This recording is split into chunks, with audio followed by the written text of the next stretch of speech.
नमस्कार दोस्तों, एग्ज़ाम सारथी YouTube channel में आप सभी का स्वागत है। दोस्तों, आखिर हमारे विरोध के बाद बोर्ड को सूचना सहायक के स्कोर कार्ड जारी करने ही पड़े।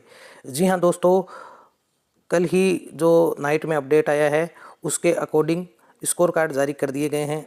होप कि आपने भी अपना स्कोर देख लिया होगा। अब उन कैंडिडेट्स को थोड़ी क्लियरिटी हो गई होगी जो कट ऑफ के आसपास है। और बहुत सारे कैंडिडेट्स कई दिनों से हमें मैसेज कर रहे हैं कि हम रीट तो लगाना चाहते हैं लेकिन हमारे पास एग्जैक्ट हमारे मार्क्स नहीं है, जिसकी वजह से कन्फ्यूजन है। तो अब इस वीडियो में हम बताएंगे कि आपका स्कोर क्या है जो आपको रीट लगानी चाहिए, किन कैंडिडेट्स को रीट लगानी चाहिए और रीट कैसे लगानी है, कहाँ लगानी है, आगे कब रीट लगने वाली है।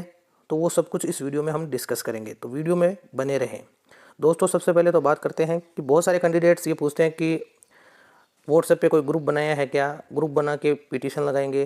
तो दोस्तों, ऐसा है कि ग्रुप वगैरह जो बनते हैं उनमें क्या होता है कि समय का जो है वेस्ट होता है, टाइम वेस्ट होता है। उसमें बहुत सारे कैंडिडेट्स जुड़ जाते हैं और डिस्कशन चलता रहता है इधर उधर, और टाइम भी निकल जाता है, पिटीशन भी नहीं लगती है।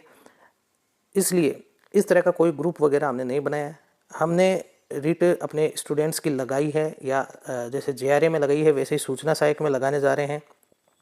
तो जो हमारी पिटीशन है उसी में अगर कोई ऐसा कैंडिडेट है वो जो कि कोर्ट केस के लिए जो फीस रहती है एडवोकेट्स की, जो हाई फीस रहती है वो पे नहीं कर सकते, अफोर्डेबल नहीं है, उन कैंडिडेट्स को हम अपने साथ ऐड कर रहे हैं ताकि सबकी पिटीशन लगे और अच्छे से अच्छे सीनियर एडवोकेट के पास लगे।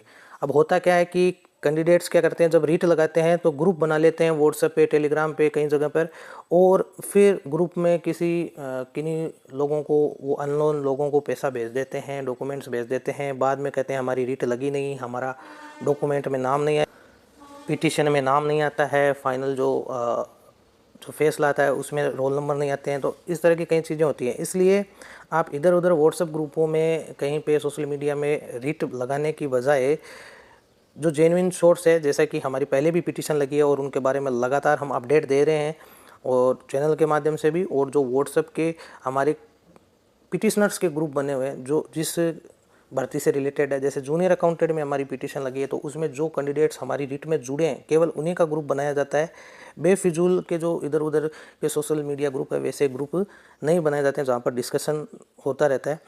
अब जो काम की बात है सिर्फ वही बात हम करते हैं। तो यहाँ पर आप देखो कि सबसे पहले तो आपको बता ही दिया कि हमारी जो पिटीशन लग रहे हैं उसी में हम आपको ऐड करेंगे ताकि आप पर किसी तरह का बर्डन ना आए, कोर्ट कचहरी के चक्कर ना लगाने पड़े, और आपका पैसा और समय बचता रहे जिसमें कि आप पढ़ाई आगे की कंटिन्यू कर सकें। दोस्तों, अब बात करते हैं कि किन कैंडिडेट्स को जो है वो पिटीशन लगानी चाहिए। इसके अलावा भी अगर आपके कोई सवाल हैं तो भी आप कमेंट में पूछ सकते हैं, या व्हाट्सएप का जो लिंक नीचे आपको डिस्क्रिप्शन में मिला है उस लिंक पर जा करके आप सवाल पूछ सकते हैं। लेकिन बहुत ज़्यादा लंबा डिस्कशन नहीं होगा। तो आपको पहले ही हमने बता दिया कि हमारी कोचिंग के जो स्टूडेंट्स हैं उनकी हम रीट फाइल करने जा रहे हैं, जैसा कि हमने जेआरए में फाइल की है, जूनियर अकाउंटेंट में।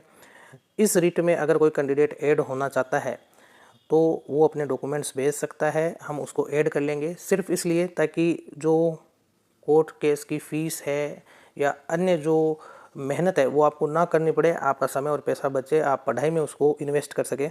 बस यही उद्देश्य है। और कई कैंडिडेट्स ऐसे भी होते हैं जो नहीं, बेरोज़गारी की स्थिति में नहीं लगा पाते हैं रीट, तो उनकी भी हम हेल्प करते हैं।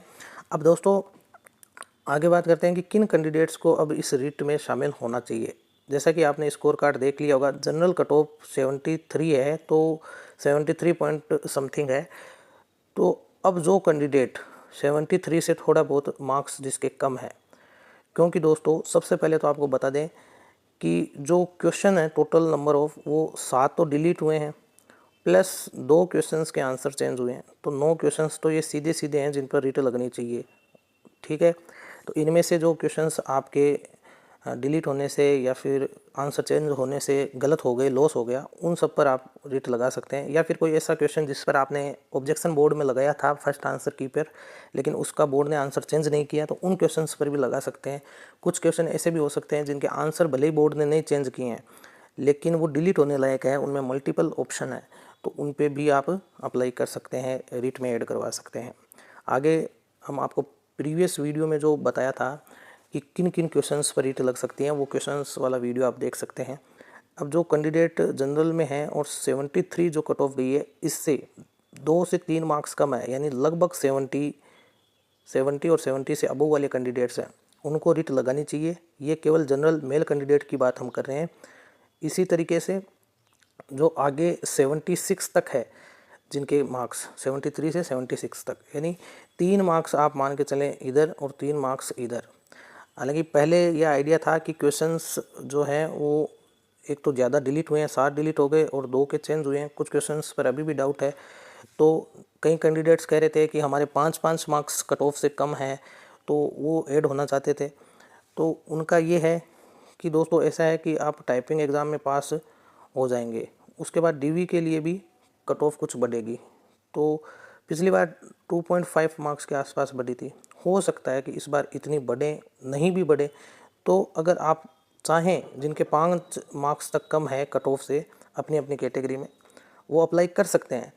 अगर उनको ऐसा लगता है कि शायद टाइपिंग होने के बाद डीवी के बाद जो है कट ऑफ कम रहेगी या वेटिंग लिस्ट में नाम आ जाएगा, तो वो कैंडिडेट भी कर सकते हैं जिनके 5 मार्क्स तक कम है।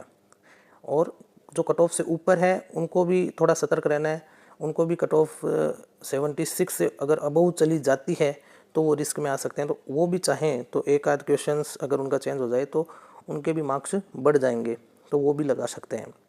अब दोस्तों बात करते हैं कि जो प्रूफ, हालांकि हमने कई क्वेश्चंस के प्रूफ तैयार किए हैं, इसके अलावा भी आपको भी अपने प्रूफ्स भेजने हैं। जैसे कि दोस्तों ये क्वेश्चन नंबर 8 है, इसका बोर्ड ने पहले आंसर माना था, हालांकि प्रीवियस वीडियो में हमने डिस्कस किया था इसको। यहाँ हम ये डिस्कस करेंगे कि प्रूफ कैसे बनाकर भेजना है। तो ये सी माना था और अब डी कर दिया बोर्ड ने। तो इस क्वेश्चन पर सीधा सीधा ऑब्जेक्शन लग सकता है डिलीट होने के लिए, क्योंकि पहले बोर्ड ने सी आंसर माना था और अब डी माना है। लेकिन दोस्तों जो एनसीईआरटी के जो ऑथेंटिक शॉर्ट्स हैं उनमें इसका सी आंसर होना चाहिए। ये जो डायग्राम दिया है, ये ग्राफ जो है बार ग्राफ है ये, तो इसको आप चेक कर सकते हैं। ये बार ग्राफ ही दिया है एनसीईआरटी में, तो आप इस पर किस तरीके से एविडेंस यानी जो प्रूफ वाली पीडीएफ बनाकर भेजेंगे, तो उसके लिए पीडीएफ फ़ोन से बन जाती है। किसी भी फ़ोन में आजकल ऐप आती है बहुत सारी, केम स्कैनर एक ऐप है, उसमें इस क्वेश्चन की इस तरह की ये जो फ़ोटो है या स्क्रीनशॉट आप कह दें, स्क्रीनशॉट ले लें आप मास्टर पेपर का। मास्टर पेपर में से लेना है आपको। अगर आपके पास मास्टर पेपर मास्टर आंसर की नहीं है तो आप बोर्ड की वेबसाइट से डाउनलोड कर सकते हैं, या फिर आप हमसे रिक्वेस्ट कर सकते हैं व्हाट्सएप पे, तो आपको भेज दी जाएगी मास्टर पेपर और आंसर की। तो ये मास्टर पेपर का क्वेश्चन नंबर 8 है, इसकी आपको स्क्रीनशॉट लेके पहले पेज पे लगाना है पीडीएफ के, ठीक है। फिर आपको क्या करना है, नेक्स्ट पेज में आपको क्या करना है, नेक्स्ट पेज में आपको इस तरह का ऑब्जेक्शन जो है वो लगाना है।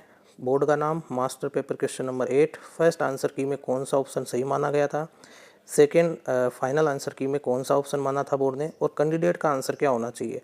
अगर आप कुछ एक्सप्लेनेशन देना चाहते हो तो वो लिख सकते हो। इसके अलावा जो जिस बुक का आप रेफरेंस दे रहे हो, ऑथेंटिक प्रूफ दे रहे हो, उसके बारे में आपको यहाँ पे इन्फॉर्मेशन देनी है कुछ। और फिर क्या करना है, उस बुक का जो फ्रंट पेज होता है, कवर पेज, उसकी फ़ोटो पहले अगले पेज पे आ जाएगी, नेक्स्ट पे। इसके बाद में जो अगला पेज आएगा उसमें क्या होगा कि उस बुक का जो अंदर का जो एक कवर पेज रहता है अंदर का, जिसमें पूरा दिया रहता है कि ये बुक कौन सी है, एनसीईआरटी ऑथर के बारे में लिखा हो, वो वाला पेज। और अगर चाहो तो आप ये इंडेक्स वाला पेज भी डाल सकते हो, जिससे पता चले कि चैप्टर नंबर 15 की हम बात कर रहे हैं तो चैप्टर नंबर 15 है। और नहीं भी दो तो कोई ज़रूरी नहीं है। बाकी ये चैप्टर नंबर 15 का जो, हालांकि इसमें थोड़ा क्रॉप हो गया है, ये सही तरीके से आ नहीं रहा है। ये चैप्टर नंबर 15 जो है इंट्रोडक्शन टू ग्राफ, उसके अंदर इसका पूरा जो है वो ये दिया हुआ है। आप देख सकते हैं कि ये कॉलम जो बने हुए हैं, बार जो बने हुए हैं, इसको ग्राफ बार इसमें बताया गया है, बार ग्राफ बताया गया है। तो इसका आप प्रूफ ऐसे लगा सकते हो। तो ऐसे ही जो ऑथेंटिक बुक्स हैं उनके प्रूफ्स निकाल के आपको पीडीएफ बना करके भेजनी है। बस ये 4-5 पेज की एक पीडीएफ बनेगी। इसके अलावा दोस्तों जो फॉर्मेट आपको फिल करके भेजना है सूचना सहायक में रीट में शामिल होने के लिए, वो फॉर्मेट आपको व्हाट्सएप पर ये प्रोवाइड करा दिया जाएगा। इसका प्रिंट आउट आपको निकलवाना है, ठीक है। या फिर अगर आप ऐप से या किसी कंप्यूटर सॉफ्टवेयर से इसमें एडिट कर सकते हो तो यहाँ पर अपना नाम, father's name, date of birth, address पूरा प्रॉपर पिन कोड के साथ, और रोल नंबर, आईए का स्कोर आपका कितना रहा वो एग्जैक्ट। इसके अलावा मास्टर पेपर में जो क्वेश्चन जिस पर आप आपत्ति लगाना चाहते हो, जिस पर आप रीट लगाना चाहते हो, वो क्वेश्चन नंबर मास्टर पेपर के अनुसार दोस्तों उसके बाद में फर्स्ट आंसर की में उसका आंसर क्या था, जैसे कि सी था इस केस में। फाइनल आंसर की में सेकंड में क्या था, तो डी कर दिया बोर्ड ने। और कैंडिडेट का आंसर क्या है, अगर डिलीट होना करना चाहते हो तो डिलीट, नहीं तो जो पहले वाला आंसर जो आप रखना चाहते हो तो वो कैंडिडेट का आंसर क्या है वो यहाँ पर फिल करके आपको भेजना है। जैसे इस केस में अगर सी होगा तो आप सी फिल करके भेजेंगे। इस तरीके से जितने भी क्वेश्चन है वो यहाँ पर आप फिल कर सकते हैं। अगर जगह कम पड़ती है तो इसमें भी भर सकते हैं इस वाली साइड में। बाकी यहाँ पर आप अपने सिग्नेचर करके भेज देंगे ये पूरा का पूरा फॉर्म। और साथ में जो डॉक्यूमेंट्स हैं वो कौन कौन से भेजने हैं आपको, अटैच डॉक्यूमेंट में admit card, score card, MR की कार्बन कॉपी अगर आपके पास अवेलेबल है तो वो, आधार कार्ड, ये डॉक्यूमेंट्स आपको भेजने हैं। ये फॉर्मेट प्लस ये डॉक्यूमेंट्स आपको भेजने हैं। तो बहुत ध्यान से भर के भेजिएगा दोस्तों। इसके अलावा भी आपके कोई सवाल हैं तो आप पूछ सकते हैं, लेकिन बहुत ज़्यादा लंबा डिस्कशन नहीं होगा। केवल क्वेश्चंस के प्रूफ्स आपके पास हैं तो वो आप ज़रूर भेज सकते हैं। बाकी हम पूरा प्रयास करें अरेंज करने के, लगभग कोशिशें पूरी हो गई हैं, अरेंज हो गए हैं प्रूफ, बाकी भी हो जाएंगे। आप भी अपनी तरफ से ज़रूर क्वेश्चंस भेजें। वीडियो पसंद आया हो तो इसे लाइक करें, शेयर करें, साथ ही चैनल को सब्सक्राइब करें। धन्यवाद।